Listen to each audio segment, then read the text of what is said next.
Welcome to the Learning Center Library. In this section we're going to talk about binding the quilt. The first part of binding the quilt obviously is trimming. As you can see on our quilt, we've finished all of the rows. We've got everything secured tight, and we've got the last strip fused down to the back and the batting. So everything is tight and flat. Now we're going to trim the quilt, and I'm going to show you. Now you can see this is not really exactly square. Things do get sometimes get a little twisted, and a little, sometimes the batting or whatever isn't square on your backing, and it's okay. You need to remember this quilt is to love. If it's not square and flat and perfect like your cotton piece quilts, it's okay, because these quilts are to love. They are a little bit stretchy, but I guarantee that by using the spray, you're going to get them to stay a lot flatter and squarer. Now you can see I just cut this and square off with the batting, or with my ruler. I just went along the edge here, on the edge of the batting. On this one, when I do these sides, I like to turn this one over when I do this side, and I use my selvage edge right here for my line. And you can see all of my strips some of them are different widths, and some of them have just stretched a little more than others, and that's all okay too. So I'm going to just use my selvage, and I like to cut off just a little bit of the selvage. Sometimes that's a little stiffer than the other fabrics, so I like to just cut those right off. And you can see that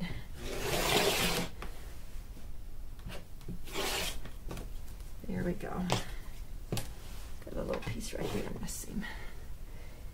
Alright, so you can see now that we've got it straight and tight and flat.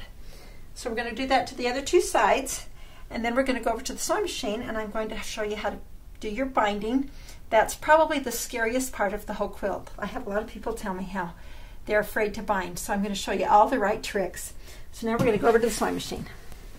Alright, we're just going to start on the binding. I like to start with I like to cut a 2-inch binding. The quilts aren't very thick, and if I use a 1/2-inch seam allowance, this seems to work out just right. Once I tried doing a big thick, did a wider binding and folding it twice, and it was too big. So this works just right, and this is an easy way. I like to do it on the angle so that it's not too thick. So starting from corner to corner.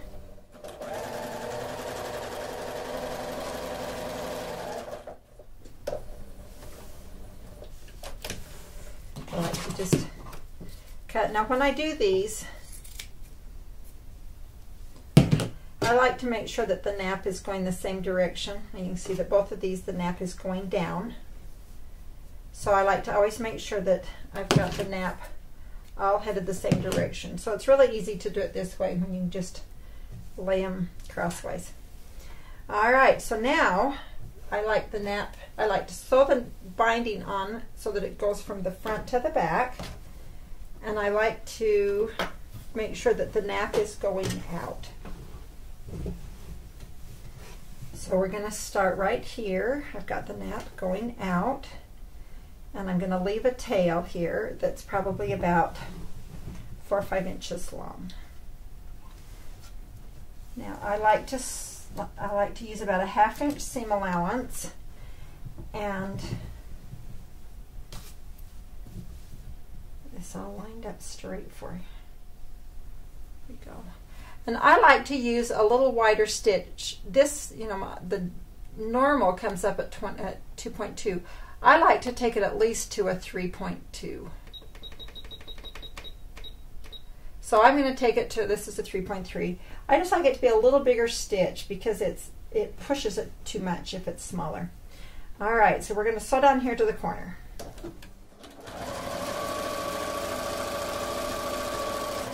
Now, as you can see, as I'm sewing, I'm pushing with my hand just a little bit so that it goes through.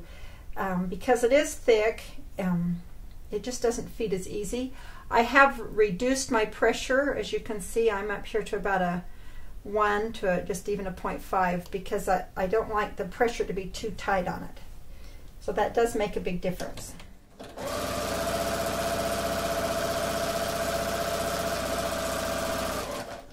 Okay, now we're going to sew to within a 1/2 inch. Because I'm using a 1/2 inch seam allowance, I like to come in just about a 1/2 inch from the edge.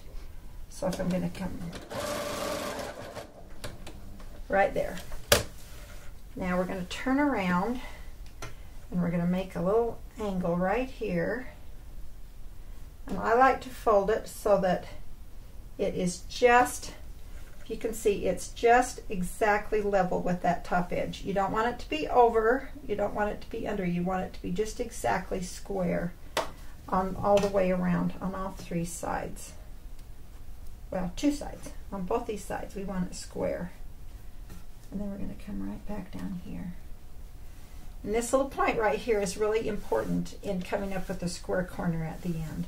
And start right back here at the edge, and then we're going to sew all the way down. And you can see I am helping it through, so don't get frustrated if your sewing machine doesn't want to push it through on its own. You need to kind of help it a little bit.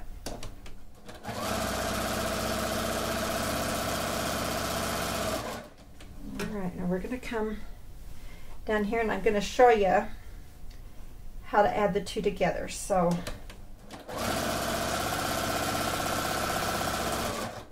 okay, now that we've gone completely around the quilt, you can see that we're coming up to where our joint's going to be. So I'm going to sew in just a little closer. Alright, now I'm going to just take my bottom part and I'm going to cut my angle. And you can see this is very accurate rocket science. I'm going to lay this right over top. I'm going to make sure this is flat. Then I'm going to come down here and I'm going to cut. I'm kind of peeking here and I'm kind of peeking here. So I'm going to give myself a 1/2 inch overlap. And there's both of my ends. So I'm going to come over here and I'm going to sew these 2 together. That same angle. And I take, it's bigger than 1/4 of an inch, but it's not quite a 1/2 inch seam.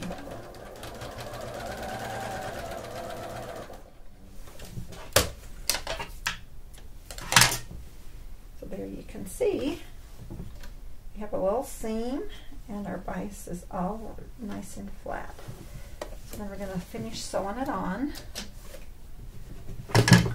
And one of my little secrets is this stuff is quite stretchy. So if it isn't exact, you do have a little bit of, you have a little leeway there where you can kind of ease it in a little better. I do like to leave my seams open so they're not so bulky.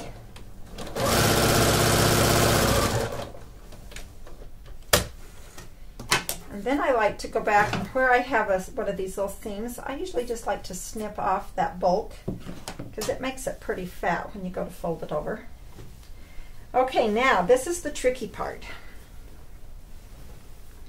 I'm going to show you how to make that corner look wonderful. Now I like to use a serpentine stitch, which is the little zigzaggy stitch. And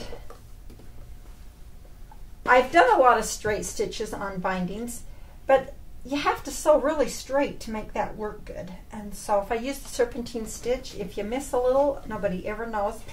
And I figure these quilts are going to be washed and washed and washed. So if you use the serpentine stitch or another decorative stitch of your choice, they're washable forever. They're not going to come undone. Now you have just enough room to fold under about your 1/2 inch, 3/8 of an inch right there. So you can just fold that right under and then put that right under your pressure foot. Now I like to make sure that I have this folded edge right on top of my stitching line. If it's right over, just a little over the edge of the stitching line, then your little serpentine stitch comes right to the edge on the other side as well. It doesn't get into the fabric and it isn't over here. It comes in a nice straight line. So my goal is, it doesn't always happen, but my goal is to always just barely cover that up. So we're going to go down here to the edge and then we'll show you how to do a corner.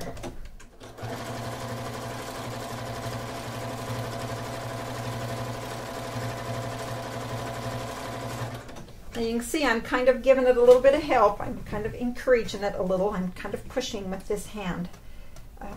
You don't want to pull too hard or your stitches get kind of big, but do your sewing machine a little favor. Don't make it do all that work on its own.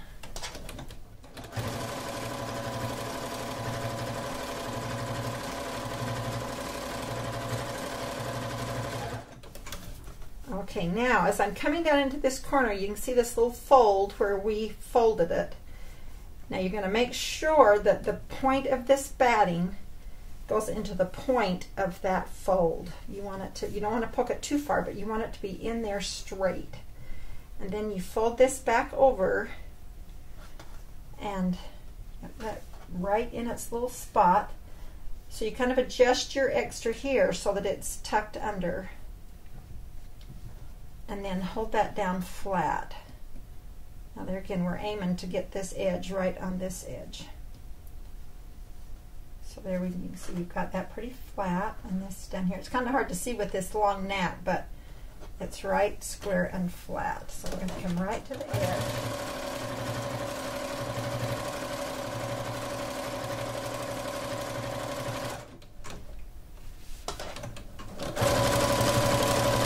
I sew clear almost to the end. I'm probably about 1/8 to 1/4 of an inch, not quite to the edge. And I bring that back around. And see, you've got it all folded right where you need it. And then just fold this over, tuck your end under. And as you come up here and make sure this end is tucked, you can see there's your nice, really nice square corner. And it's really easy to do if you just stop and make sure you've got your spots square.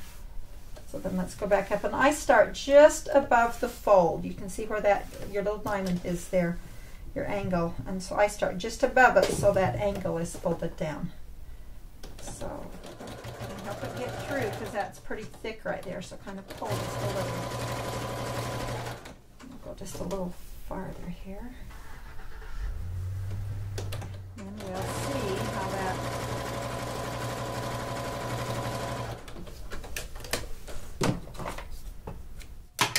All right, you can see what a nice square corner we've come up with.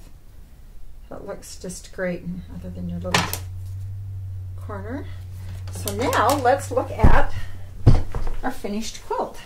This is a 45 by 60. It's a great size for younger children, or a great crib size. You can see our binding. I always like to use the binding the same as on the backing for my binding. Gives it a great crisp look with our nice square corners. Here's a couple of other examples of our basic row by row.